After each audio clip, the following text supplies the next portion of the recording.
अनंत आत्माओं में विराजमान मेरे परम पिता परमात्मा को मेरा कोटि कोटि नमन। हमारा संवाद ग्रंथ चल रहा है। महाराज इसमें पांचों समाधियों के सुख का वर्णन कर रहे हैं। ध्यान समाधि, ब्रह्म समाधि, इखर समाधि, सता समाधि, शून्य समाधि कहाँ कहाँ लगती हैं और उसका अनुभव कैसा होता है। अब तक महाराज ने सब समाधियों का वर्णन किया।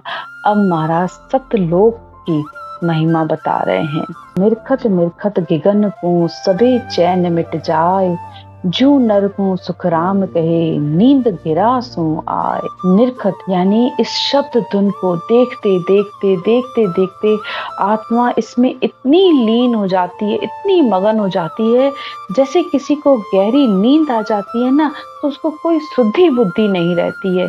इसी तरह इस शून्य समाधि की भी महाराज अवस्था बता रहे हैं कि पल छिन के लिए मनुष्य अपनी शुद्धि बुद्धि सब भूल जाता है और उसमें सुरत और शब्द एक में हो जाते हैं।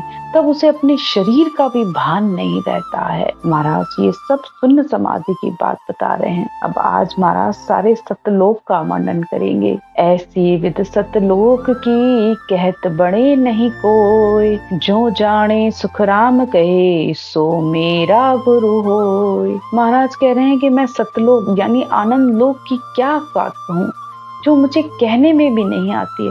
बस जिसको उसकी प्राप्ति होती है वही जानता है कि वह आनंद पद, गुरु पद, अमर लोक, वह सतलोक कैसा है, उसका आनंद कैसे बता सकता है। कहत सुनत को क्या सरे, देखा ही सुख होए। महाराज कहते हैं कि सतलोक का आनंद कहने सुनने से कुछ नहीं होता है। कोई आपको कितना भी बोल कर बता दे कि वहाँ ऐसा है, वहाँ ऐसा है, वहाँ इतना आनंद आता है, लेकिन आप उसका अनुभव नहीं कर सकते जब तक कि वह आपको खुद को ना आए। कहने वाला भले कितना भी आनंद आपको कह के आ रहा है, लेकिन बिना उसका पद की प्राप्ति हुए उसके भेद को कोई नहीं जान सकता है। कह बाकी कुछ नाए है, ना सुनने की होय, पर साह्यू सुखराम कहे सब जुग दर्शे जोय। न कहने से न सुनने का ये विषय है।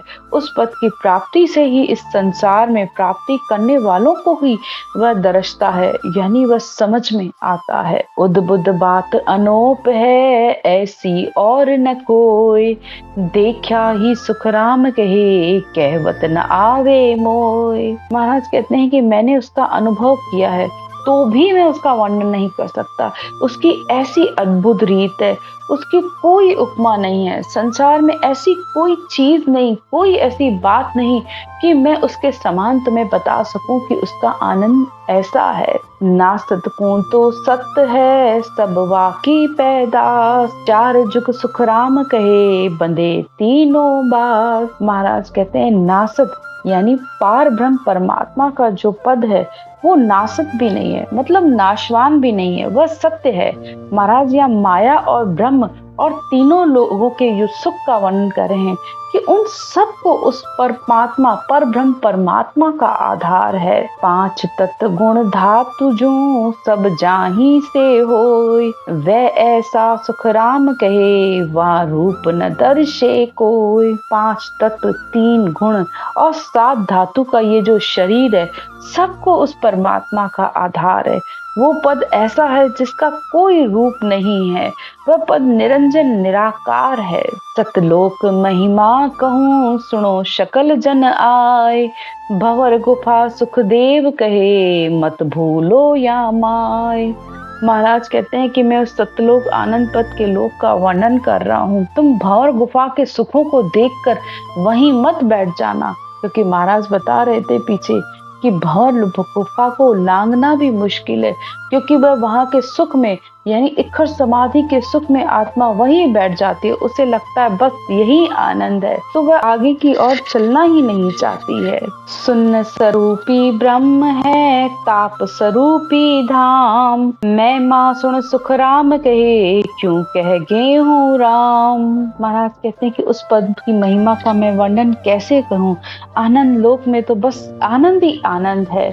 नीचे देही भ्रम में यानी इस शरीर में भी उस रचना का आनंद आता रहता है, और विदेह मंडल में उस सत शब्द का भी अनुपम आनंद है जो कहने में भी नहीं आता है। रूप कहूँ दी से नहीं, रंग नदी से मोय, मैं माँ सुन सुख राम कहे, क्यों कर गे हो तोय।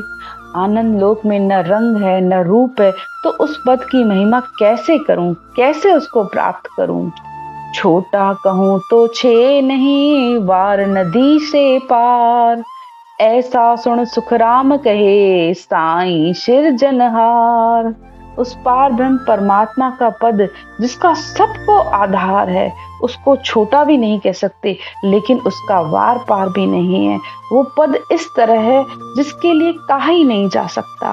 महाराज उसके सुख का वर्णन करते हुए कहते हैं, सुख दुख एक न साच रे, जे तीन लोक में होय, वाकी विद सुख राम कहे, न्यारी दर से मोय। तीन लोकों में जो सुख दुख है वो वहां पर नहीं होते हैं।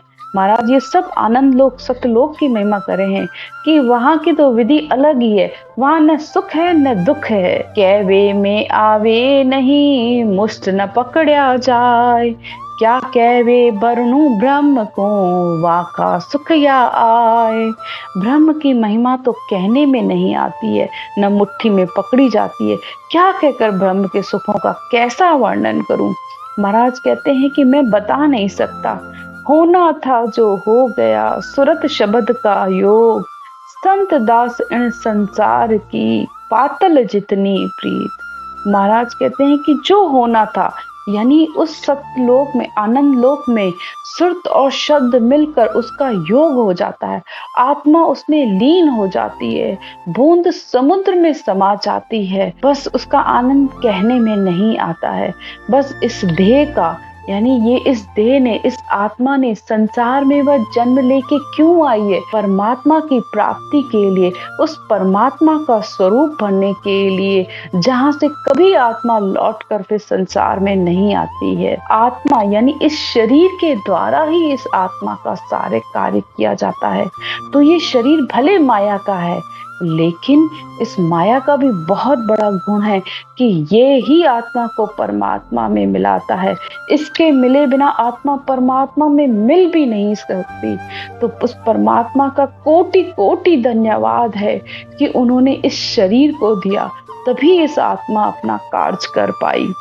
वह भले उस ब्रह्म से आत्मा भले संसार के सुख लेने आई थी, भले संसार के सुख भोगे वह, लेकिन जब तक जिस आत्मा ने संसार में रह शरीर रहते हुए परमात्मा प्राप्ति का कार्य नहीं किया, तो वह अपना व्यर्थ में ये जन्म गंवा कर चली जाती है। मीठा कहूं तो झूठ है, कड़वा रति न होए, तेज सुख सुख राम के, क्यों कर बरने लोए। महाराज कहते हैं कि मैं मीठा कहूं तो झूठ है, लेकिन ये रत्ती भर भी कड़वा नहीं है।